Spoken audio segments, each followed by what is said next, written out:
Recuerdo que hace algunos años visité la zona arqueológica de Teotihuacán. Vimos una danza dedicada a la Madre Tierra y a los 4 puntos cardinales.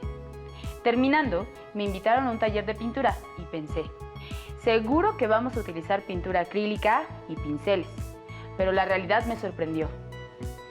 ¿Quieren saber con qué elementos pintamos? Tendrán que ser pacientes y acompañarnos en esta sesión, en la que trataremos este y otros asuntos. ¿Cómo están, alumnas y alumnos? Es un gusto para mí estar aquí de nuevo. Sean bienvenidos a una nueva sesión de Aprende en Casa 2, de la asignatura de Tecnología de primer grado. Soy el profesor Vicente Jorge Salgado. Quiero recordarles que deben mantener sus hábitos de limpieza para el cuidado de la salud, por lo que les recomiendo que deben lavarse las manos al menos 20 segundos cada vez que lo hagan, así como mantener la sana distancia y usar el estornudo de etiqueta. En esta ocasión me acompañan la profesora Teresa Valencia Islas y la profesora Laura Gaviño Cárdenas. ¿Cómo están? Me quedé pensando con qué elementos pueden pintar y tengo algunas ideas. Seguro pintaste con pintura... Espera. Más adelante nos dices tus ideas, pues yo aún no les diré qué utilicé para pintar. Por lo pronto, damos inicio a la sesión, pues tenemos muchas cosas que mostrarles. Por ejemplo, concluiremos la entrevista con el experto que quedó pendiente. Sí, me quedé pensando en cómo pintaste, pero también en la diversidad de vestimentas que tenemos en nuestro país y que nos dan identidad como mexicanos. Es correcto, profesoras. Como en la sesión pasada, hoy también conoceremos la importancia de las necesidades y los intereses de los grupos sociales para la creación y el uso de técnicas en diferentes contextos sociales e históricos. Es hora de alistar lo necesario para esta sesión. ¿Qué van a necesitar? Cuaderno, lápiz y bolígrafo. Y ahora sí, para iniciar con el tema, los dejo con la profesora Laura. Gracias, Teresa. Comiencen a tomar apuntes. Registren todo a lo largo de la sesión, todas sus dudas y hallazgos. Luego habrá oportunidad de discutirlas con su profesora o profesor de tecnología. ¿Tienen todo listo? Muchas gracias, profesora Laura. Es muy útil definir lo que haremos. Así tendrán allá en casa mayor claridad en esta sesión. Todos tenemos necesidades, pero planteamos distintas soluciones dependiendo del lugar en donde estemos, de los recursos que tenemos cerca, además de las técnicas que poseemos, los conocimientos y las herramientas. Pensemos, por ejemplo, en la necesidad de vestir. Cada región produce su indumentaria, emplea técnicas distintas con materiales que se encuentran en su entorno, así como medios técnicos variados. Por ejemplo, en las regiones donde hace mucho calor, las técnicas y los materiales que se emplean para elaborar sus prendas son muy distintos a los lugares donde hace frío y se requiere de ropa abrigadora o de materiales más densos. En su comunidad, ¿conocen alguna técnica para producir prendas? Yo conozco el telar de cintura, que es utilizado en muchas regiones para crear telas entretejiendo hilos de múltiples colores. ¿Qué les parece si vamos a ver el final de la entrevista con el experto? Bueno, de entrada hay que entender que en México hay un desarrollo histórico muy grande, una industria, digamos, textil que se ha desarrollado por más de 4,000 años. Las materias primas que ya existían en nuestro país, pues eran aquellas que se obtenían de distintos agaves, ¿no? Como los ixtles, ¿no? Y el algodón. Posteriormente, con el contacto europeo, se introducen fibras como son la seda y la lana, que no son fibras nativas de aquí. Sin embargo, los pueblos indígenas adaptaron estas fibras, incorporaron nuevas formas que antes no se tenían. Por ejemplo, tenemos la forma de los quexquemet, ¿no? En forma de rombo, que es una forma mesoamericana, ¿no? Antigua. O el huipil igualmente, ¿no? Por otra parte, del periodo colonial se introdujeron, otras formas como la blusa, ¿no? Como esta, e incluso la técnica del bordado, que pues si bien existían algunos protobordados, no existían con esa técnica tan sofisticada que vino, digamos, del viejo mundo. así como las fibras, ¿no? En esta, por ejemplo, se intercala además de algodón, seda hilada a mano en malacate. La técnica, digamos, original de México es con un uso y malacate, se llama, que es una vara que tiene una piedra sobre la cual se va enrollando la fibra, en este caso de algodón. Eso también se adapta para la seda en el caso de Oaxaca, ¿no? Y la técnica, digamos, que viene del viejo mundo, pues es la rueca, esta rueda que se va girando con la mano o con el pie, o bueno, depende del tipo de rueca, ¿no? Sí. Y que permite agilizar un poco la manufactura de hilos. Pero todas las tecnologías en nuestro país pues van determinando las propiedades textiles de cada una de las piezas. Ahora cuéntanos un poco sobre los tintes que se emplean en el teñido de estas prendas. Bueno, de manera tradicional, México es un país, como les decía, que tiene mucho conocimiento en materia textil. Y el teñido o los tintes son una parte muy importante de ese conocimiento. En particular, el tinte de la grana cochinilla, ¿no? Pero también hay un conocimiento enorme de la biodiversidad del país por parte de los pueblos indígenas que permite utilizar una gran variedad de plantas tintoreas, ¿no?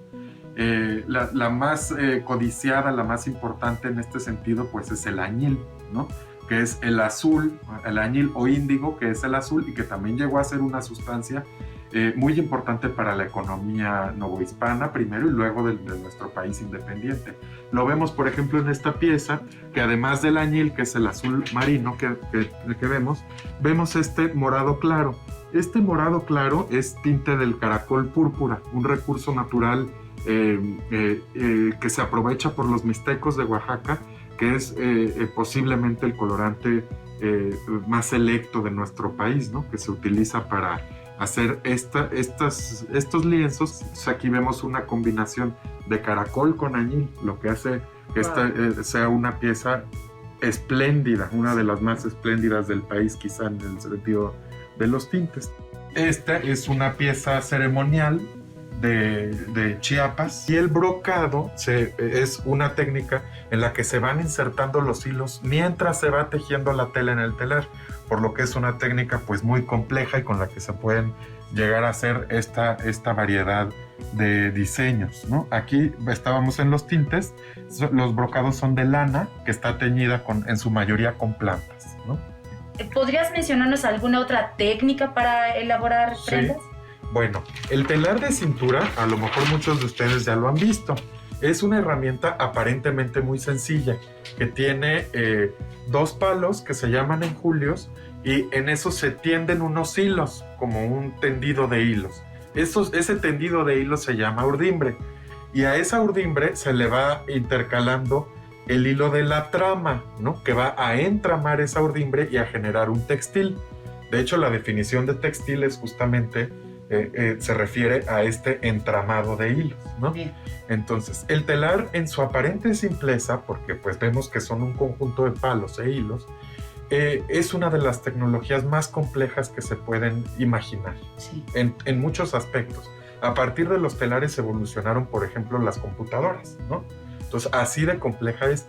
Y el telar de cintura, en esta aparente simplicidad de las que les estoy comentando, es una herramienta que permite el desarrollo de tecnologías por demás complejas. En el telar podemos encontrar, la manera más fácil de hacer una tela es entramar, como les explicaba, un hilo de trama y uno de urdimbre, y eso se llaman tejidos planos.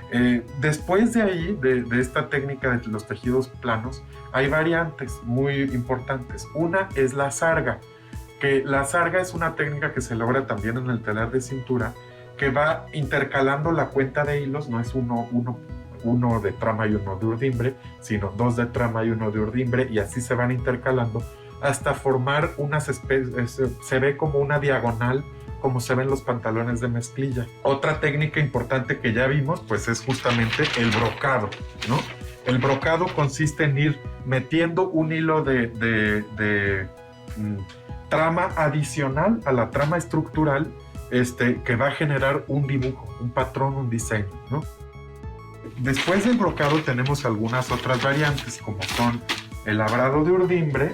En lo que consiste el labrado de urdimbre es en ir jalando hacia arriba cada uno de los hilos y luego entramando para ir sacando estas combinaciones de colores. Como ven, esto es un conocimiento sumamente complejo.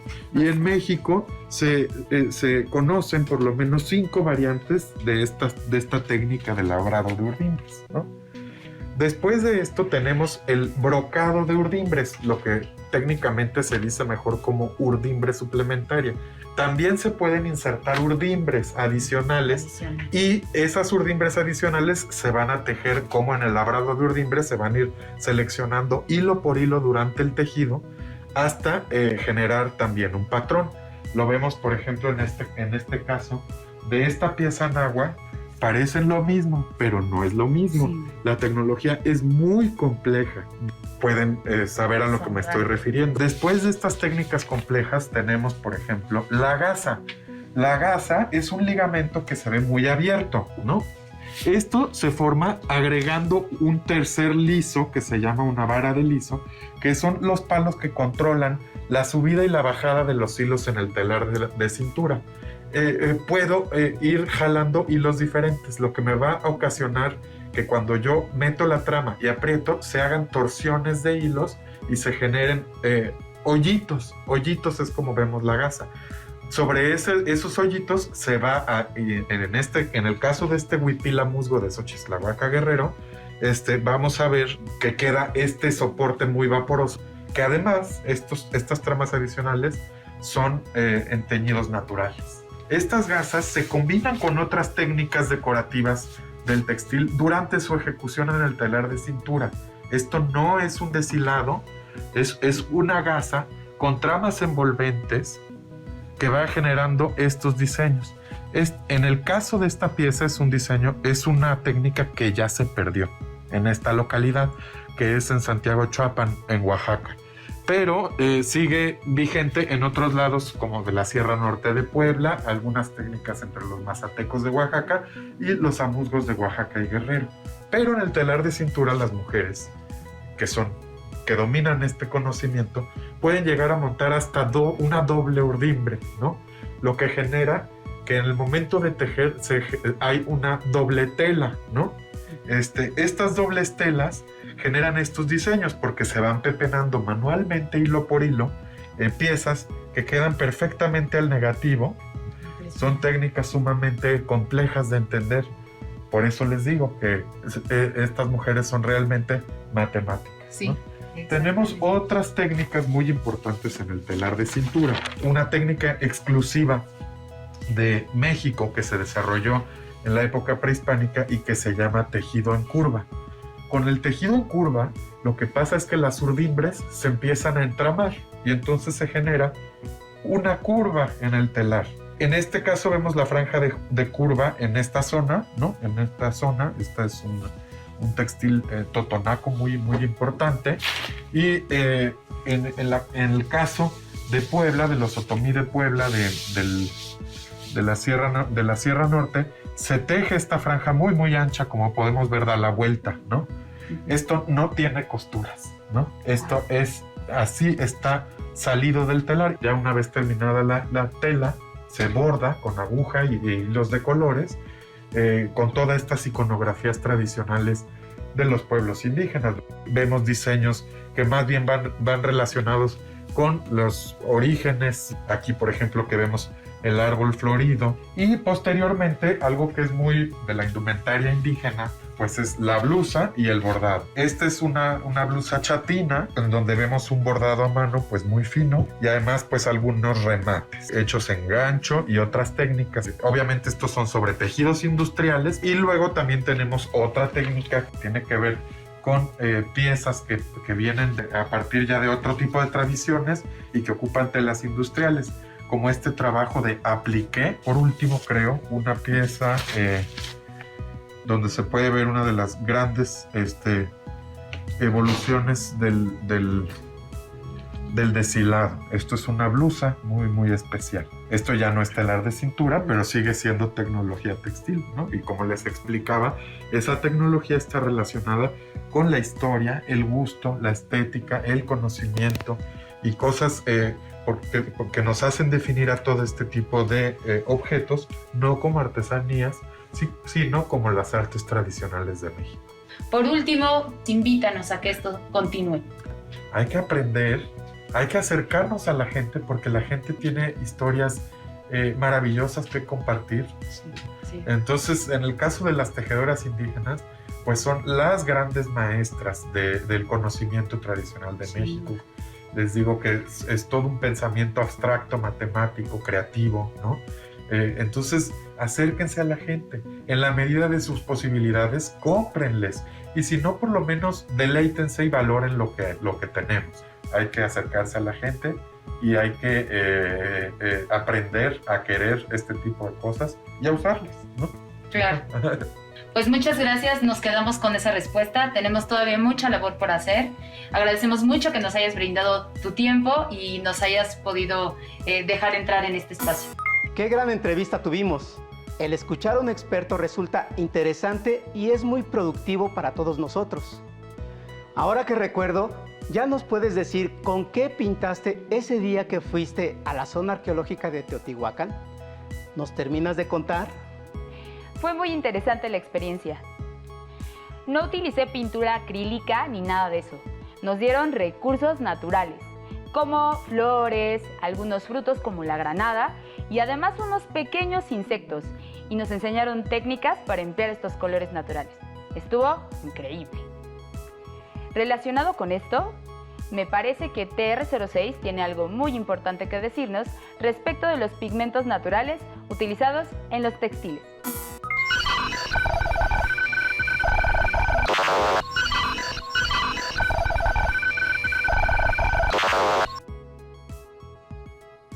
¿Cómo están, alumnas y alumnos? Quiero compartirles información interesante. En México se emplean algunas técnicas para darle color a las múltiples prendas textiles típicas. Por ejemplo, se emplean plantas, semillas y hasta insectos. Uno de ellos es la grana cochinilla, que es un insecto que puede encontrarse en los nopales o tunas. El color que proporciona este insecto es un tono carmín o rojo. La grana cochinilla debe estar seca para poder emplearse. En tiempos prehispánicos, en lo que actualmente es Oaxaca, los mixtecos desarrollaron técnicas de crianza de insectos parasitarios del nopal para obtener un pigmento rojo, cuya intensidad le permitió ingresar al mundo mágico y ser parte de los símbolos sagrados. Los mexicas la llamaban Nochestli, que significa sangre de tuna, y era uno de los tributos que los aztecas mexicas exigían a este pueblo dominado por ellos. Más adelante en la historia, la llegada de los españoles propició el intercambio comercial y cultural. Así, el rojo mexicano recorrió el planeta como tinte preciado, convirtiéndose en un gran negocio. El tinte rojo obtenido de la cochinilla se convirtió en una fuerte competencia para los colorantes europeos, pues con él se teñía la ropa de reyes, nobles y del clero. Es el color de la nobleza. Incluso se utilizaba para pintar artesanías y tapices, pero el rojo mexicano no solo se utilizó para teñir textiles, sino que también estuvo en la paleta de los grandes pintores de los siglos XVI al XIX. Muchas gracias, TR06. Ahora sabemos que el color de la grana cochinilla nos da identidad, ya que nos ha representado a nivel mundial. Aún la emplean para dar color a indumentaria típica de algunas regiones. Nuestra comida también presenta mucho colorido y es otro ejemplo de cómo las necesidades de distintos grupos sociales se satisfacen de diferente manera. Existen diversas técnicas que se emplean en la elaboración de la comida, dependiendo la región en la que estemos. Por ejemplo, el pozole, que es un alimento tan emblemático de nuestro país, no se prepara igual en Hidalgo, Jalisco, Guerrero o Veracruz. Cada uno se caracteriza por sus sabores y colores. Entre las variedades que encontramos están el verde, el blanco, el rojo y hasta el de color negro. Qué variada y rica es la gastronomía en México, ¿no creen? Veamos un video en el que nos explicarán distintas técnicas en la elaboración de otro platillo mexicano. Por cierto, este platillo es representativo de la gastronomía mexicana, que fue declarada Patrimonio Inmaterial de la Humanidad por la UNESCO en el 2010. ¿Saben a cuál nos referimos? ¡Vamos a verlo! Bienvenidos. Estamos con la señora Araceli, quien nos va a decir las diferentes técnicas de preparación del mole. ¿Qué tal, amigos? Soy la señora Araceli Ortega Vázquez, de la alcaldía de Milpalta, del pueblo de San Pedro Atopán. Les voy a mostrar un poquito de cómo elaboramos nuestros moles. Nuestras técnicas son distintas del mole almendrado, del mole verde, del poblano, del adobo y del pipián, así como nuestro mole casero. Nuestro mole almendrado lo elaboramos a base de 20 a 28 especies, así como nuestro mole casero y el poblano. Nuestro mole almendrado lleva pasilla, ancho, mulato, así como pimienta, comino, clavo, nueces, almendras, pasas, cacahuate y ajonjolí, tostadas, todo muy bien fritito para que tenga ese sabor delicioso el mole, así como el plátano macho, el ajo, la cebolla, el chocolate, azúcar, galletas que le ponemos a nuestro mole almendrado, ¿sí? Tenemos el pipián, que es elaborado a base de guajillo, por eso le da ese colorcito anaranjado. Lleva guajillo, cacahuate, ajonjolín, pimienta, comino, clavo, canela, cebolla y ajo. Nuestro mole verde, que es elaborado a base de pepita de calabaza, ajonjolín, cacahuate, chile serrano, epazote, cilantro, pimienta, comino y clavo y un poco de sal.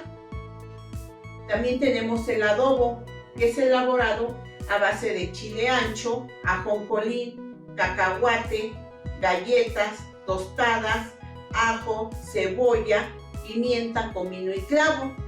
Como ven, nuestras técnicas de elaborar nuestros moles son distintas, así como la molienda. La molienda es a base de molino o metate. ¿Qué diferencia hay entre el mole almendrado y el mole casero? La diferencia es que el mole almendrado es un poco más dulce y el casero más picoso. ¿El mole poblano se prepara de la misma manera o ustedes han decidido modificar la receta? Nosotros hemos modificado la receta sin quitarle ese modo o estilo de Puebla, ¿sí? Porque es el mole poblano, la diferencia es el ajonjolí. ¿Y por qué el adobo es un poco más oscuro que el pipián? Por el chile ancho. ¿Algo más que le gustaría agregar, señora Araceli? Que los esperamos aquí en San Pedro Atopán para que vengan a deleitar nuestros distintos moles que tenemos aquí en San Pedro Atopán. Vengan a saborear nuestros moles, especialmente nuestro mole almendrado, ya sea con pollo o guajolote. Nuestros tamalitos de frijol, los esperamos aquí en San Pedro Atopán con los brazos abiertos. O si gustan ustedes, nuestros vecinos están en distintas partes de la ciudad vendiendo nuestro mole. Los esperamos. Además del mole, tenemos muchos otros platillos mexicanos que forman parte del patrimonio culinario por las técnicas empleadas para su elaboración, así como los ingredientes de los que están hechos. ¿Cuánta diversidad existe en nuestro país? ¿Ustedes conocen alguna técnica para preparar algún platillo o conocen sobre técnicas de elaboración de textiles? Ahora llegamos al final de la sesión, pero antes hagamos un recuento de lo que vimos en esta sesión. Vimos cómo en distintas regiones del país se emplean diversas técnicas con diferentes materiales para la satisfacción de necesidades, que en ocasiones puede ser la misma necesidad, pero la solución es una propuesta diferente. Entrevistamos a un experto que nos explicó sobre las diversas técnicas empleadas en la elaboración de textiles para indumentaria tradicional. Aprendimos técnicas nuevas para pintar y decorar hojas con distintos pigmentos naturales. Vimos que existen distintas técnicas empleadas en la preparación de moles y su diversidad de ingredientes. Lo anterior nos ayuda a comprender cómo mismas necesidades sociales pueden satisfacerse de diferente manera, pues el desarrollo de las técnicas depende del contexto social e histórico en el que se aplican. Tenemos mucho por hacer. Les invitamos a que comenten con su profesora o profesor sobre las diversas técnicas de pintado que usan. También comenten sobre algunas de las técnicas de elaboración de prendas que conozcan para enriquecer el conocimiento. No olviden mantener la sana distancia y usar cubrebocas, así como el estornudo de etiqueta.